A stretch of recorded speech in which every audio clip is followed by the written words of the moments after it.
Hi there, it's Lisa Starr, and we are here with another episode of StarCast. Today, we're going to be talking about design, but in particular, design and wellness and how they go together. I'm very pleased to introduce our first guest, who is Robert Henry of RDHA, Robert D. Henry Architect. He's the founder.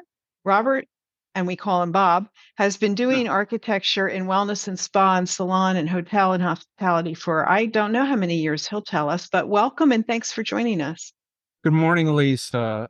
Yeah, it has been a long time, 34 years. Um, I would say of that, probably 25 years have been focused on wellness design. And what's interesting is a lot of people ask, well, what is wellness design? By the way, your homepage is fantastic when addressing that. Oh, thank you, because I think it does need to be explained, and often people will ask. And basically, it's architectural and interior design that focuses on the health and well-being of its occupants. So we've been focused in that area for quite some time. We're sort of having our day now. I mean, post-COVID, wellness is on everybody's mind. So just designing healthier environments, promoting health and longevity is where it's at for us. This was something that your firm did before COVID, however, right? Well, of course, we started, yeah, about 25 years ago Mhm. with a few pivotal projects that basically put us on the map for that. One of them, I'm unfortunate I can't really talk about, but the other one Okay. was a high grossing day spa for a gentleman, Carmen Di Pasquale, in New Jersey. I know it well. Yeah, it received quite a bit of notoriety in part because financially he was the most successful per square foot day spa in North America. And then we did a resort project as well. And both of those were best in class. So we garnered considerable attention. They were very different and different audiences, and yet they were both very successful. So the firm has been focused on wellness architecture, and then COVID comes along and it sort of gives you a boost, but you were already in that space. Uh, let's talk about the design sort of timeline because these projects take years. I mean, I'm sure when COVID hit, you had things on the drawing board already. And what happened to those? And did those projects morph at all in more of a wellness direction as a result of the pandemic? Well, it's interesting. Good question. The Governor's Island project that we did in collaboration with QC Termi out of Milan, that took actually 7 years. So this started well before COVID, and it took a couple years just for permitting purposes. So Mhm. every imaginable agency, federal, state, local, New You York had the City, military in on it, landmark, right? Yeah.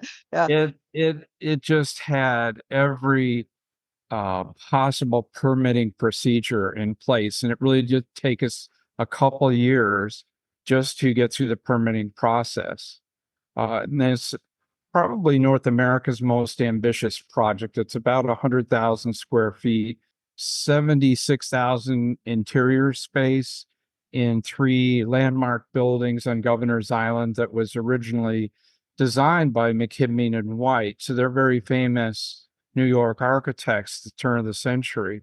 So we recycled those buildings, and the owners were very interested basically in just bringing what they have in Italy in terms of a wellness experience and all these hydrotherapy pools and interesting interior and exterior treatments um, to the US and do it in their Mediterranean way. And that's been very successful for them. They've accomplished that after 7 years. Yeah. Um, I uh, visited it and it's always so busy. It's amazing. It's a great facility to be outside in the pool and looking at Lower Manhattan, even no matter the weather. It's amazing. yes, So yeah. well done, you. Oh, thank you. And they've been getting a lot of attention. I think we're working on a phase 2 and 3 for them, and it's sort of like they want to basically double their capacity.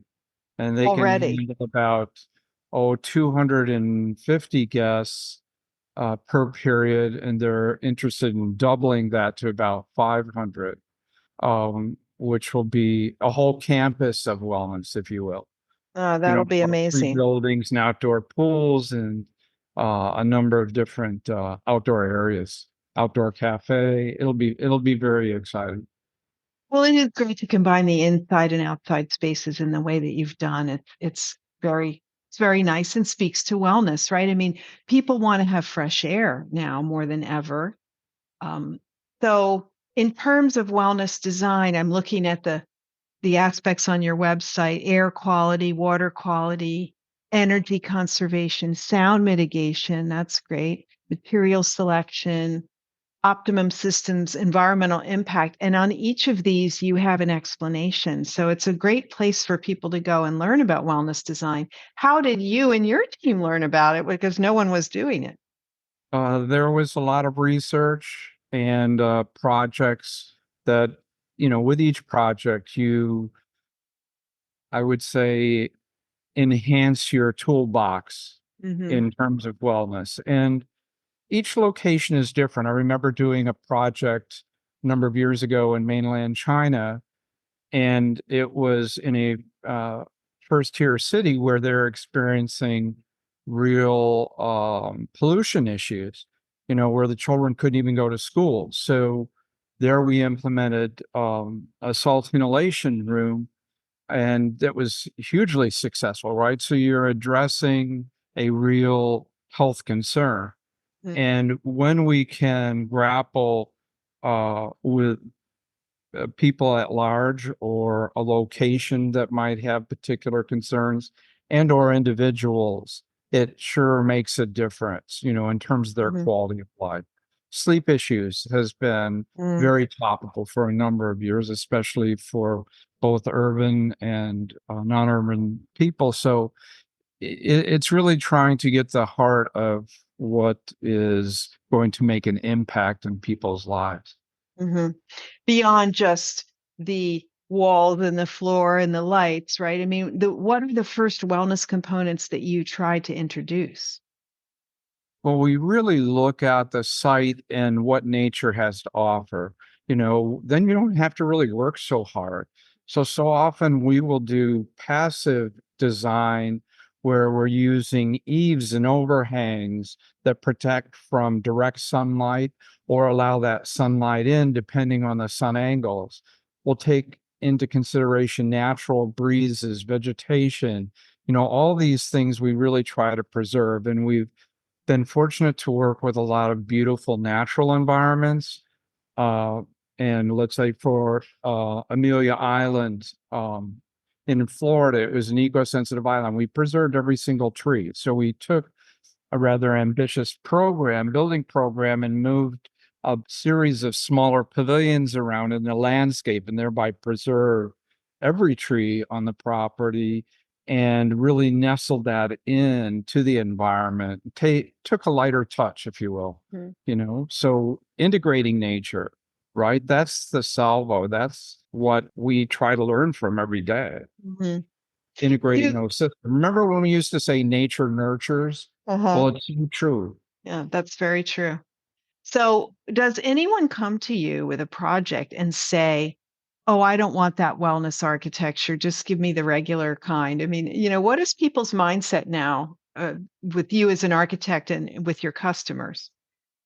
It's really increasing in terms of the wellness side. I would say pre-COVID, you might run into like a 50% pushback, or how expensive, how much more expensive will it be to keep me healthy? Would you ask your doctor that?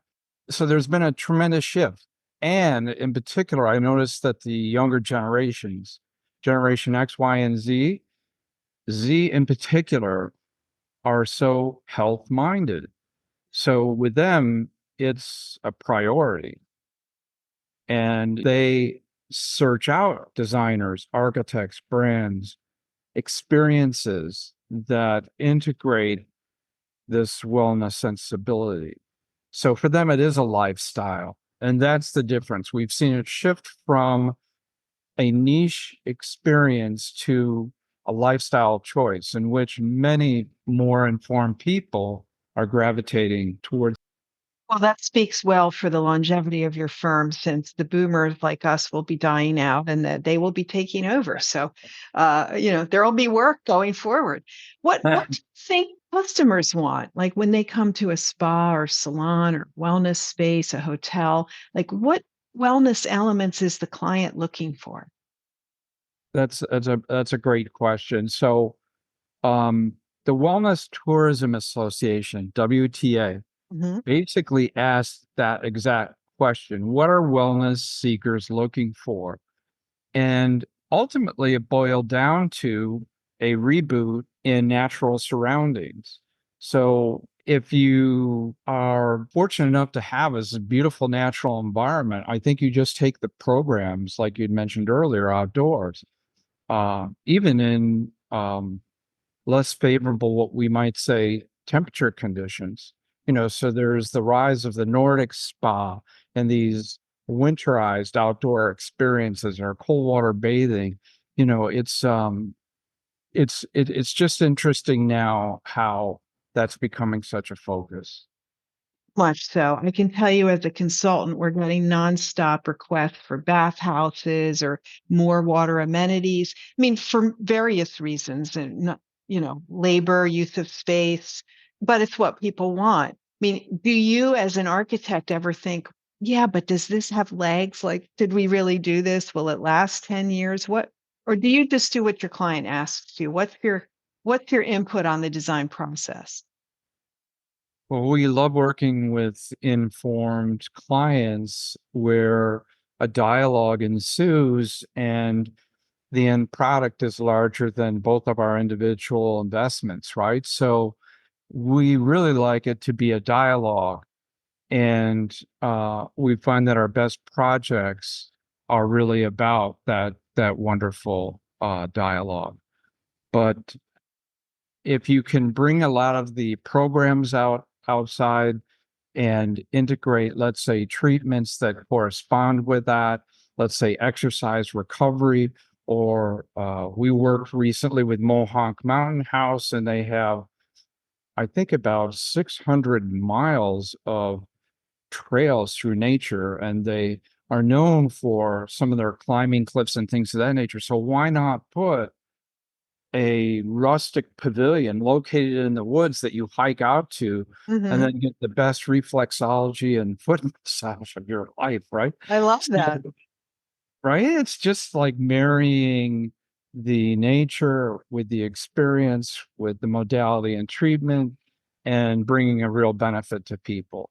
And those that exercise a lot, that exercise recovery coming out of athletic industry, right? And football with the cryo and this, Compression boots and yeah, that all's really effective.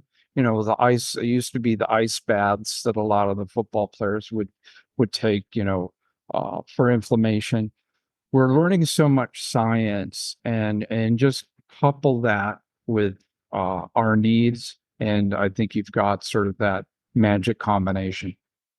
so a lot about nature, Bob. People want nature and they want air and trees and flora and fauna, et cetera. But what do you do inside the space to make it a wellness space? Well, let's say you're in an urban environment, you don't have, a park outside.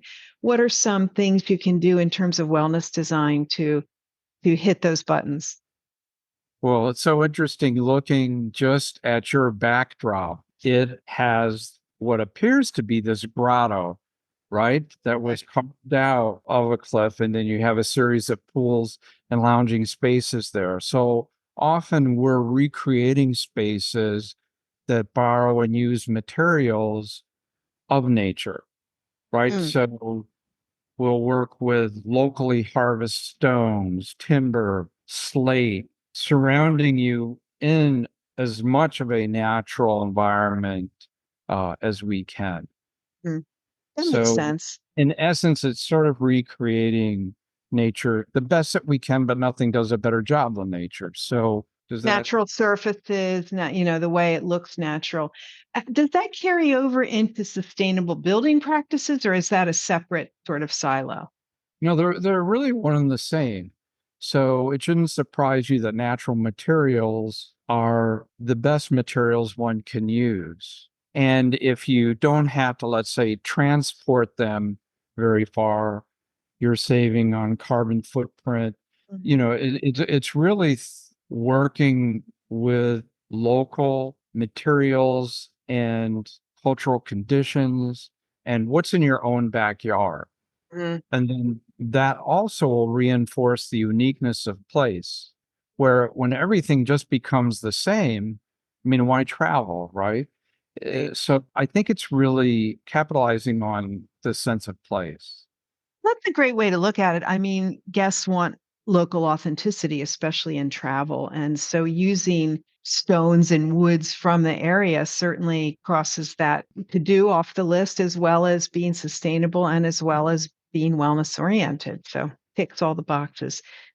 Any other design trends you could share since COVID that maybe have crept into your normal practice? Just that we're really busy as heck, and it involves almost every type of residential and large scale, small scale projects. In a real recent interest in terms of, I would say, legacy projects where a family might decide to create this retreat, and that's meant for generations to come, and just creating a healthier environment for their children and their grandchildren, right? So that's been also a turning point for us where people are thinking that they're making that kind of investment and thinking so many generations in the future, That's a big which is very investment, and exciting, building right? something that will last for a few generations. Yes. That's really nice, though. I wish my grandparents had done that.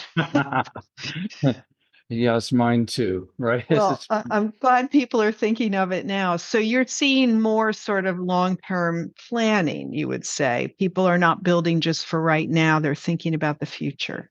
Yes. So they're integrating environments that they feel will enhance their personal wellness or their exercise. Putting in a saline pool, really good for your skin versus the chlorine, or reducing the amount of chlorine, and realizing how that provides health for generations to come, and Mhm. teaching your children how to swim. So there's a whole progression and utilization that's more long-term thinking. Bob, you mentioned earlier about price. I mean, does wellness architecture cost more or does it need to cost more? Has that difference between the standard approach and wellness shrunk? Like what can someone expect to pay if they want a wellness designed building? It's all a question of degree. And certain systems are very inexpensive to implement, as I was saying, in terms of just knowledge and passive design. And other things can be a little bit more costly.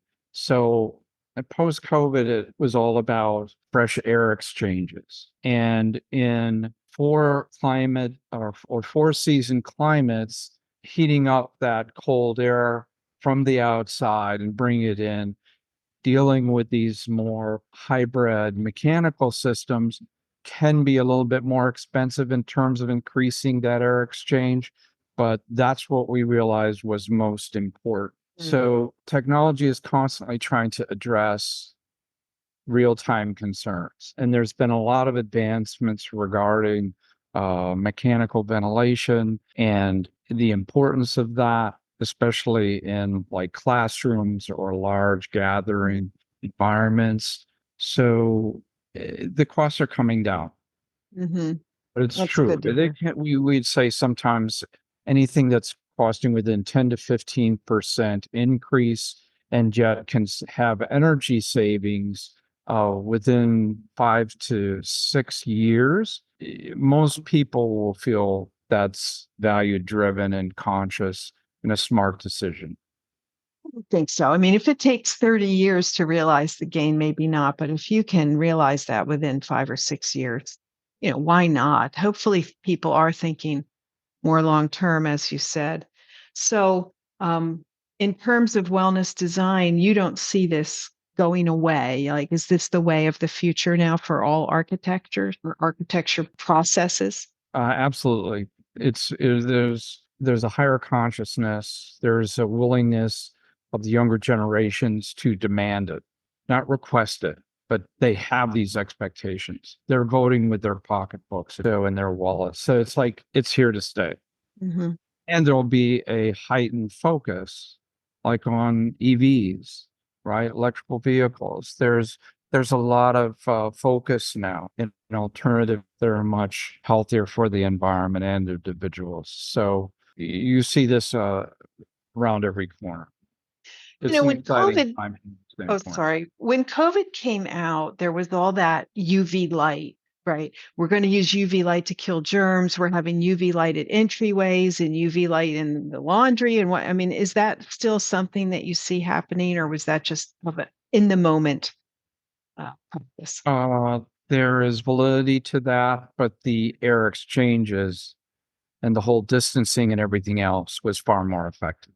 Mhm. And if you're in a conducive environment and not in an enclosed environment, the reduction of contacting any virus, is mitigated tremendously. So, Mhm.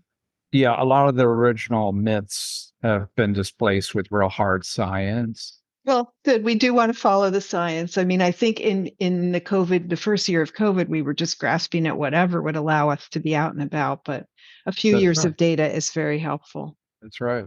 So, Bob, what's your dream project? If someone came to you and Hmm. said, "I have unlimited budget, you can build whatever you want," what would it be, and where would it be? It's not about the money. It's about ideally finding this beautiful location in nature that Mhm. people would love to visit, and then creates an architecture that really takes a lighter touch. It's almost invisible, within that nature, and really complements the environment and doesn't detract from the environment, but enhances it if you can and will. So I would say a lot of the most beautiful locations, Costa Rica, Hawaii, finding these beautiful natural environments is, for me, the primary driver. And then just doing the most sensitive um, architecture that we can to support that environment, not destroy it or take away from it. Well, I want to close with remembering something that you and I were both part of that has something to do with architecture, and it was in Kunming, China. We were there for the Spot China Summit. I arrived in the middle of the night, and they brought me to, I mean, it's, you fly to Beijing and then you fly to Kunming and then you have what, a 40-minute drive to the resort. And I think I got to my room at 2 in the morning, and it was a magnificent villa. It had its own pool. And you had similar, right? Yes. Amazing outdoor space, indoor space. You could sit in bed and the blinds went up and down with the push of a button. But the surprise was what we found when we got up in the morning and we went outside and opened our blinds. Do you remember? Across the way was a power plant.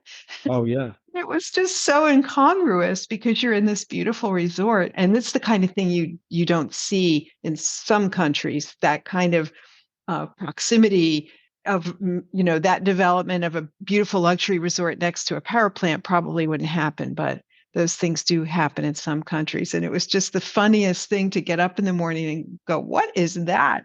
I don't think it was even a half mile away, and there it was. So It was across the lake and it was a nuclear power plant. And I noticed somebody swimming in the lake very early in the morning, and I was hoping that he was going to be okay. It was really jarring. As soon as you mentioned it, the memory came flooding back. You're right. yeah, that was really funny. We sat around the pool on the last night at my villa and we looked at the power plant. Interesting experiences one gets when you travel. Anyway, Bob Henry, thanks again so much for joining us and for contributing your wisdom, and keep building beautiful places out there that we can all appreciate. Oh, well, thank you so much, Lisa. You have a great rest of your afternoon. Thank you. Hi there.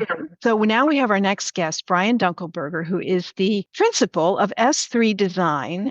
Brian and I have worked together several times over the years on pest fits, and he is a specialist. His firm is a specialist in spa and leisure industries and doing the design and the layouts for them.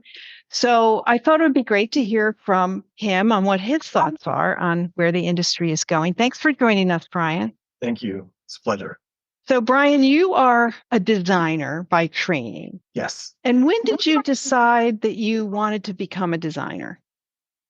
High school, actually. I had a really great art teacher, was really involved in the art side of high school. And my mom's a teacher as well. And she went to my mom and said, listen, I love art, but he should really try something that's more technical. She encouraged me to take some technical drawing classes in my later side of high school. I loved it and decided to go to college to do either interior design or architecture. And I eventually ended up on the interior design side, and I've loved it since. That's great to have that encouragement at a young age, or somebody that spots that talent in you and could direct you. Yeah, it is. And what's really funny is I don't think I really knew it until well after, when my mom was such close friends with that teacher that she even had that conversation with the teacher. It was something my mom was like, "Oh yeah," when I had that conversation, and I'm like, "I don't even know what conversation I'm talking about."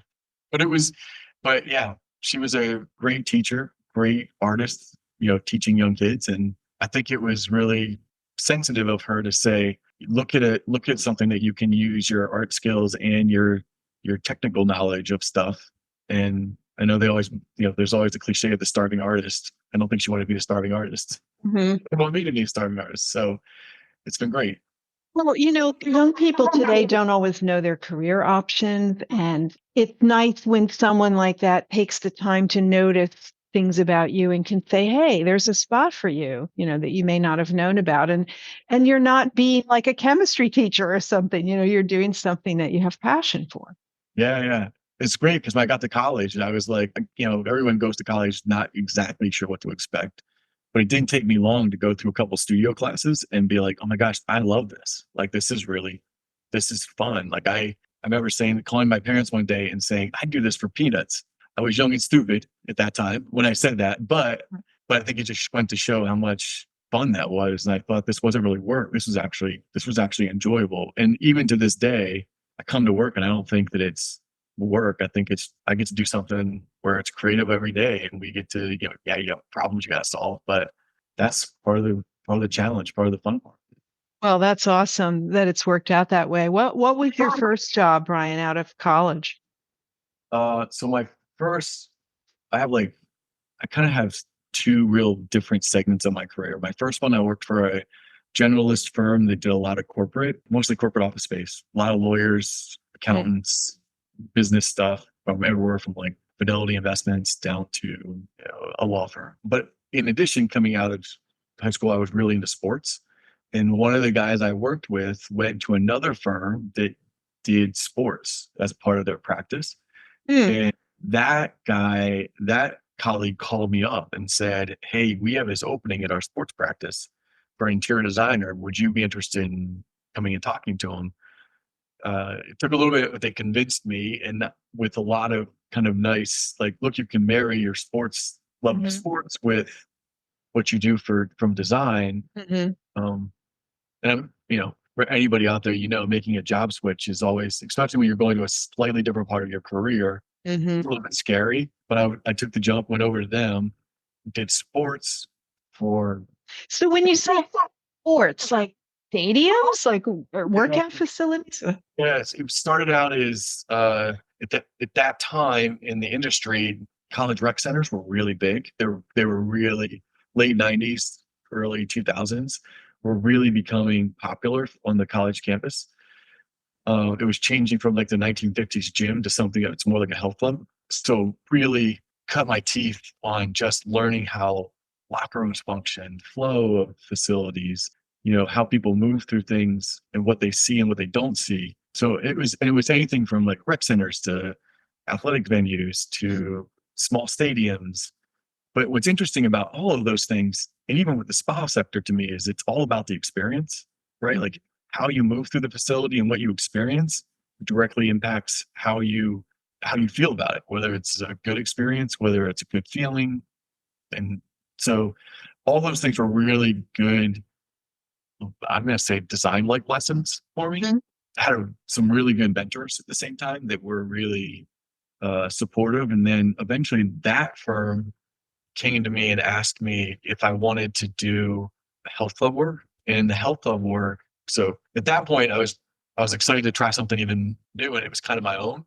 So we did some heavy marketing. We landed some projects for companies like Equinox, which are super Nice. similar to the spa world, where it's a lot more about the finish. It's a lot more about the high end nature of it. Right. It's really focused on the experience. And then eventually in 2008, I have a business partner, and we said, I think we can do this better on our own. Mm. Jump ship, started S3. It's funny about that is people say to me all the time, like, we should do it again. And I laugh because I say 100% I do it all over again. I'm like, the funny part, and anybody who's thinking about starting a business, I would say the thing for me that was interesting looking back was that the things that I thought I should be scared of turned out to be not that scary. It was the things I didn't know that became the scary things, right? But the good news is you don't know that when you jump ship. Right. You You're know? not afraid of things you don't know about. Yeah, right. And once you're in, right? You're doing it. So, but all good. And then when we started this, then we had some other opportunities to do spa work. Met people like yourself, Hmm. and I think, and realized that market played really well with how we viewed design in general, in that it is really about the experience. It's about developing a space that really resonates with the clientele. Um, I don't have data for this, but I know that there is anecdotal data that people come back when they are in spaces they like, or when they have good memories of. When they feel comfortable and at home. Yeah. So we try really hard to do that. We try really hard to make it something that people just have really, really good memories of. And, you know, even in our design process, we talk with the operators about the services. Like, what are you providing, and how do you want to provide it? And what's the best environment for that to be provided in? I think some of the best feedback we've gotten are when people say things like, my gosh, I go to these places and it feels like home, or it feels like I've always should have been here, always have been part of my life. That's It's high like, praise. yeah, right. I mean, you don't think about it when as going into a designer, but like in the end, you're really trying to impact how people feel about things, whether it is art or it's a space, right? Well, I'm trying to think back on when we met, and I think it was one of those hosted buyer events, maybe, and you were there as a vendor, and I was there as a consultant. And, when you did some fit outs for me, I was struck immediately by your grasp of like what has to happen, because so often when you get a designer or an architect, they're all about the impact and they want to make this great looking space. And it may be great looking, but it may not work, for the purpose that it's built for. It may not be functional or ergonomic for the staff. And you always got that. You like totally got that, all in which I was so impressed with. And in your designs, always consider how something will be used, not just how it will be looked at, which probably speaks to why you create comfortable spaces. I appreciate you saying that. It means a lot, actually. We try really hard. I will tell you, I think if I had to say a behind the scenes part of our design, I would say that I don't want you to fight the building or the space, right? As an operator, you shouldn't be. It disheartens me when I hear some walkthrough in some ways, like from the day we opened this, it's never really worked for us. Like, I feel like whoever designed that did a bad job at that point. Like, I feel like the space should either, whether it helps you sell, whether it helps you get through treatments faster, whether it helps you move laundry faster. Like, I think that's one of those things that, like, there's tons of laundry, right? Like, it's going to go somewhere, right? And also just understanding, I know this kind of sounds cliche, but like, what's on stage and what's behind stage, right? What do you not want your clientele to see, you know, is equally as important as what you want them to see. So, yeah, and I think, a lot of that's working with folks like yourself is great, because you also you've been around the industry long enough to know the design side, and we take constructive criticism really well, right? So if You do. If you start saying, Brian, that's not going to work, or that's not what we're trying to do with this part of the operations. Mhm. I'm not going to, it would be arrogant to fight you on that. Mhm. That's not the goal. Like the goal is that whatever your client is our client, our client's your client, and we want to walk out. We both want to walk out and the client be like, that was just amazing. Yeah, That we was created amazing. something really great that has, legs on it and it will function for us really well. So, what could you speak to what you think some of the basic design ideas are when you look at a spa or wellness center? Like what ethos do you bring into that initial creation of something? So the first thing is always flow, right? Like when someone's coming through, where does your experience start? Does it start in the parking lot or does it start when you get off an elevator? Like where does it start? And then what are you asking? What are you asking the clientele to do first?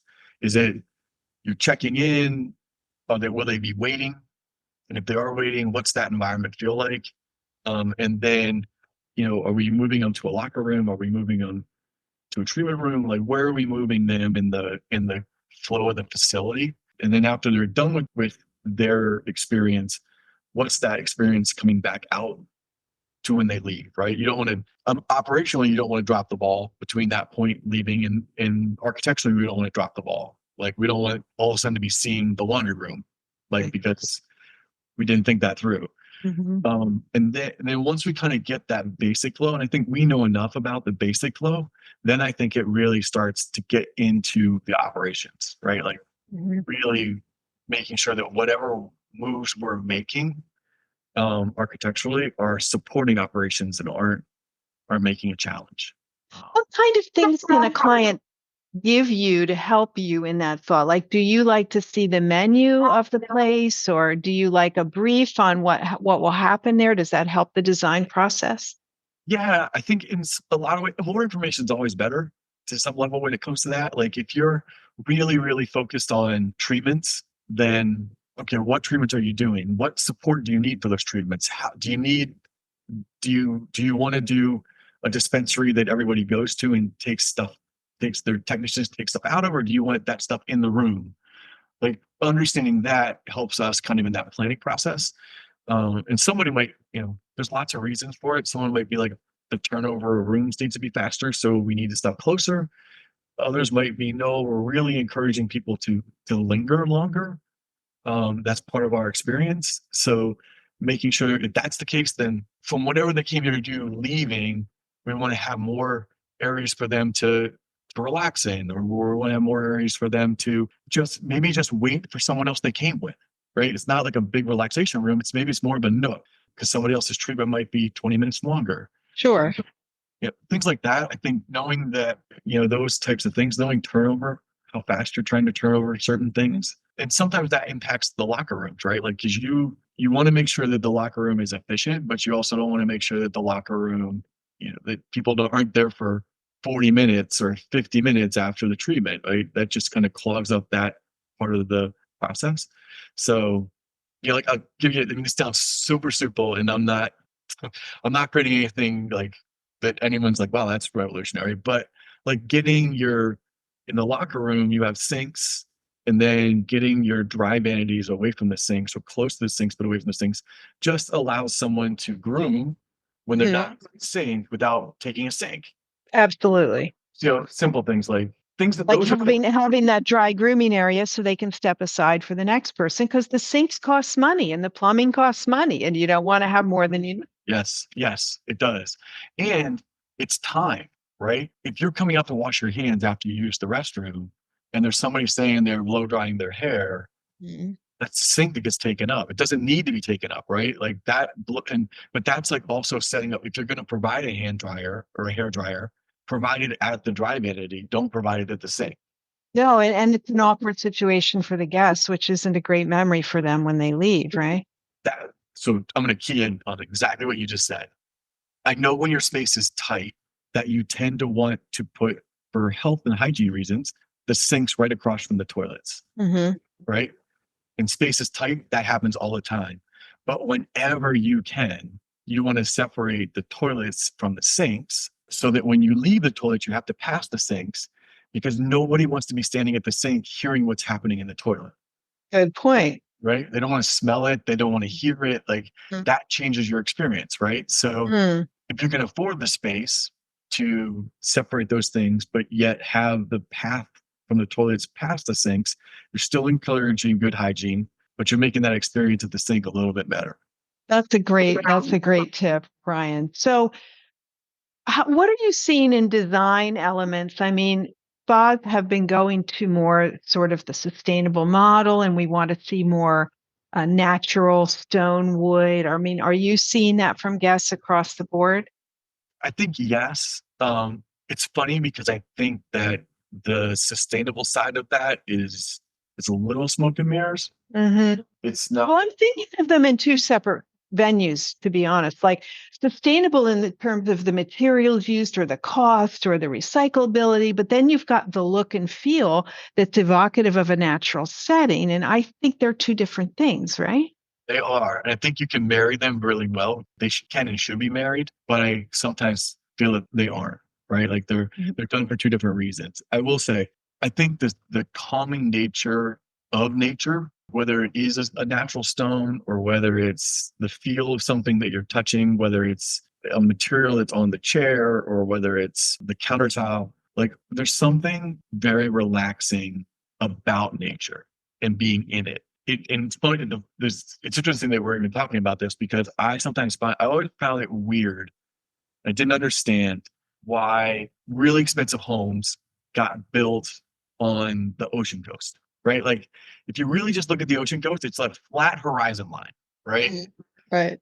But then after just years of kind of designing and looking at things, I think that there's this inner human thing that makes you feel comfortable when you can see expanse. I don't know Like what safety, I can see far, so I can see my enemies coming, kind of thing. I don't know, and maybe it is like the I'm you actually might be onto something. I actually feel like there's like something about that, right? There's something about when you whether it's an ocean looking at the horizon or it's a mountainscape or Mhm. there's something deep kind of for me it's like in my chest. It's just calming, right? Even if you're watching a thunderstorm come across a mountain range, it still has this serenity component to it, right? So I do think that as you start thinking about design of spaces, if you can, if you have the luxury of having vistas, you should capture those. If Mhm. you don't have the luxury of vistas, understanding how nature feels when you design should be something you should aspire to. Well, it's so impactful to see nature or to see a nice view, right? And that often is of nature. I'm thinking of about 2 weeks ago, I was in Rome and I had lunch at the Bulgari Hotel. It recently opened. They have like a fifth floor terrace. It's got a wall around it, but in front of our table, they had cut a hole in the wall where there was this beautiful view. And it was like so Italian, right? And so nice. And it was a whole. It wasn't like a lot of work, but they framed the view beautifully. That's clever and very cool. Well, views are good. What else would you say you're seeing in terms of spa and wellness center design? Any new trends? I think there's still a lot of recovery stuff.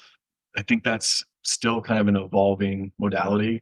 When you say recovery stuff, you mean the evolution to touchless or low touch services? I think more the just understanding the healing qualities of Uh-huh. the body. I think we see this even on the health club side where understanding that things that spa industry would have said, heat, cold, heat, I think is becoming more mainstream and Mhm. more people are expecting it, which I think is great. Agreed. I think you can what's really nice about those types of things, I think you can point to scientific stuff that this is really helping. Um, Oh, they have a lot of evidence on contrast therapy, on sauna, on cryotherapy, all of that now. yeah, and I think that's just making more informed decisions. And I think as products are developing with that, it's a lot more attainable for Mhm. the general public. I think that's great. I think there's just more studies on a lot of different health therapies. You know, Mhm. I mean, if you think back, right, it wasn't too long ago that acupuncture was still seen as kind of no new medicine, right? Right. And yet now there's more science to show that there's legit Hmm. things here that we didn't understand before that are actually really healthy and should be either explored for different people and different conditions, but it's helpful, right? And I think you asked the future kind of stuff, but I think in some ways, I think we're finding the past and, Hmm. and making that it's not voodoo stuff. It's not mysticism. It's actually, there's science there. We just didn't know the science. Right. It's Eastern and Western medicine realizing they can coexist. It's not one or the other.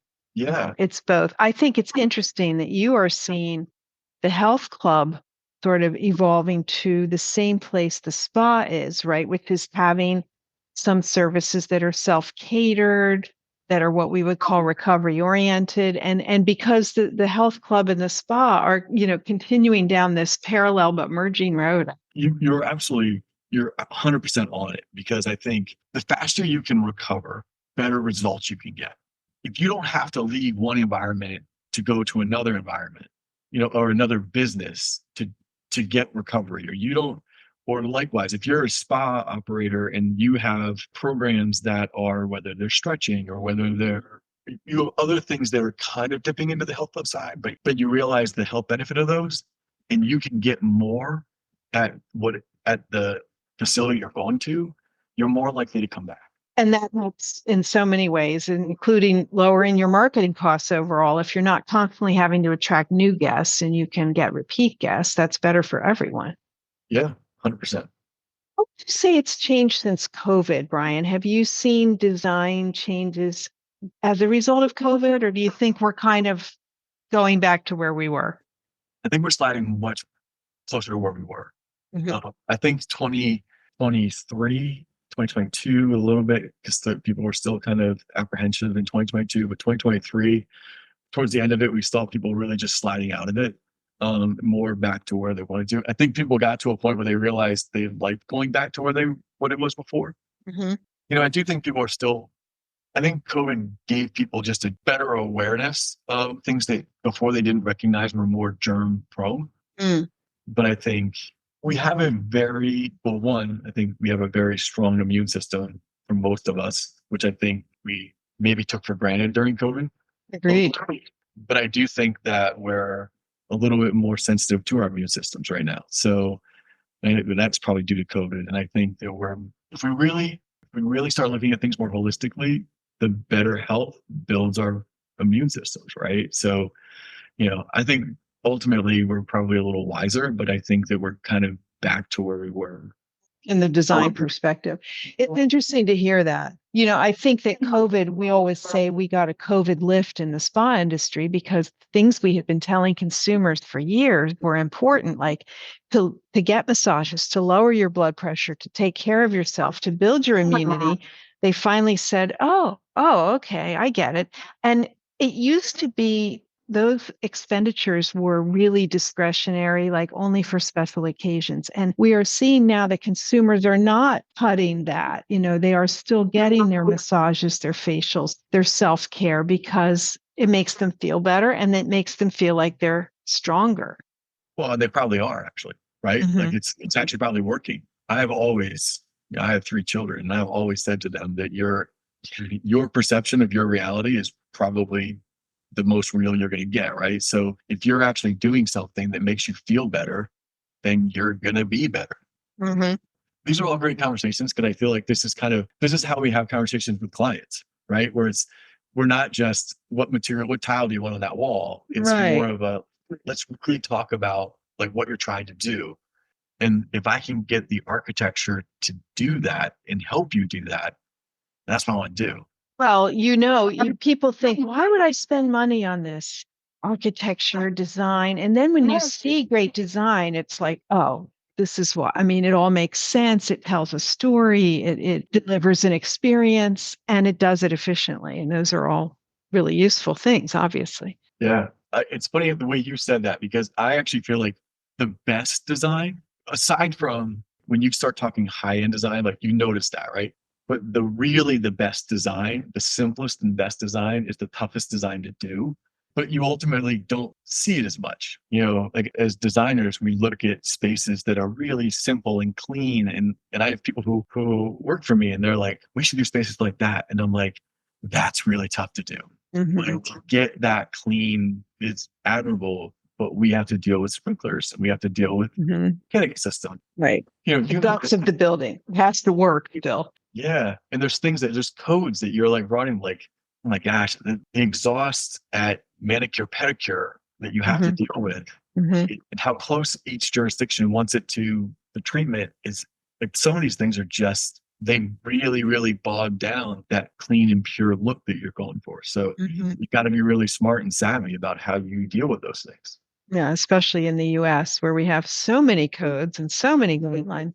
Well, in closing, Brian, what could you speak to the next 5 or 10 years? Like, what do you think will happen in terms of spa and wellness design? Any trends you see coming or things continuing the way they are?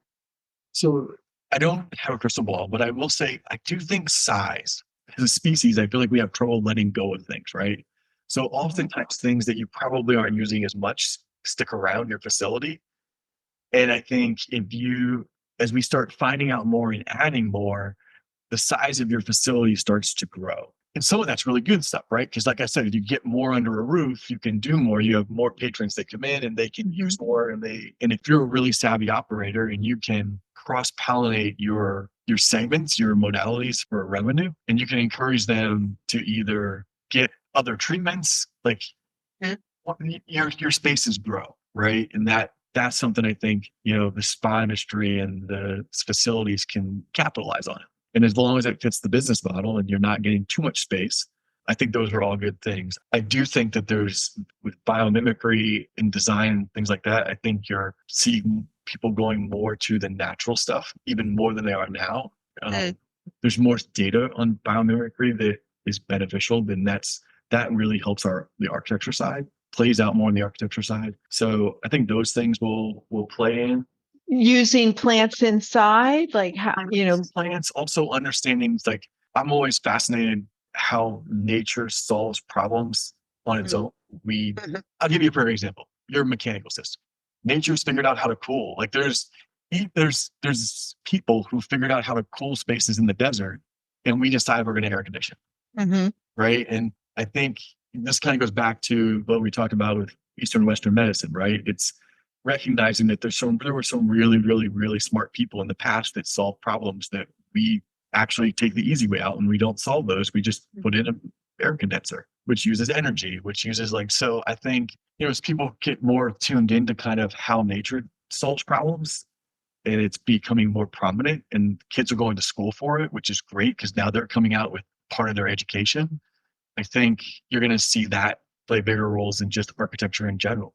Because the spa industry is so focused on wellness, it's such an easy bridge for them. Sure. I mean, creating wellness through what we do, why not do it in our space as well?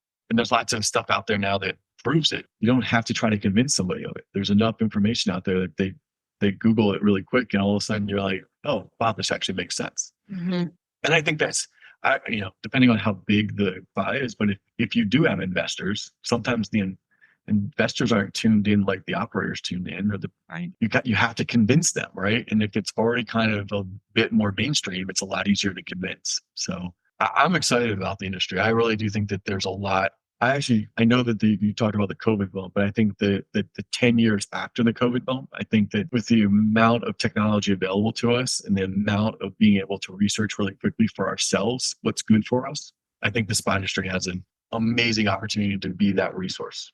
Well, I think you're right. And I'm glad we both work in that field and our future, our jobs are secure for now.